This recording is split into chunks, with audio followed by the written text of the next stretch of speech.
Hi everybody, hope you're well. In this video I'm going to be talking about how to raise cows in your EC meadows. So one of the things to bear in mind is you can only have 6 meadows or greenhouses in production at any one time. So if I was growing something in my greenhouses right now, if I was using 6 greenhouses, then I couldn't put anything in the meadows because I'd already be using up 6. So you can see here the number of crop fields and cow raising meadows. So crop fields include your meadows and your greenhouses.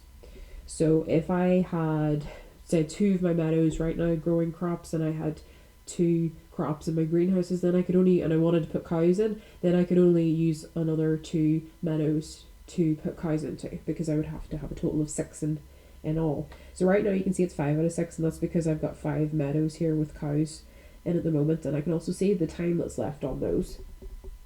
Obviously the bigger the meadow, the more cows you can put in, and then the more leather you can produce, whether you want to just produce leather to make sell it on for equus, or maybe you want to use it to make tack in your workshops.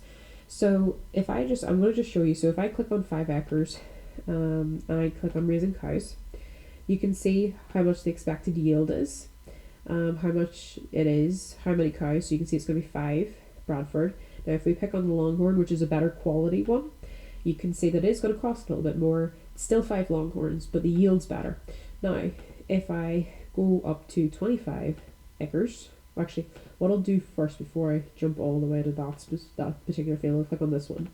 So if we hover over this one, you can see that there's 25 Bradford cows or 25 Longhorns, and you can see there's a big difference in how much leather each of those will produce.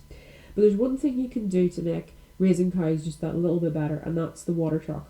So I'm going to pick this 25 acre meadow because I like to make sure I'm using 25 acre meadows, because then the bigger ones you're going to get a bigger yield, especially whenever you're putting cows out for 30 days. It's a long time to wait. So if you can do it, I advise using the 25 acre with the water truck for raising cattle, and go for the expensive Longhorn, because I think they're definitely more worth it, because that's only going to give me around 7,000 leather, whereas this is going to give me 35,000, just over that. It's much more worthwhile for me. So I can click validate on that, and that's been added, and you can now see that that's got 30 days on it. Now the reason you may want to use the water truck, and I'll go in here to show you, and you can produce the water truck either in your EC workshops, or you can just go and buy one. If we click on this, the feed truck is a meadow enhancement for your equestrian centres, and improves the leather output of your cows by 30% in your meadows, to which it's added. Now, just to mention that the tractor doesn't have any effect on cows, on your leather yield, it doesn't, but the feed truck does. So you may want to add that feed truck in there because it will be worth it in the long run. So anyway guys, have a lovely day.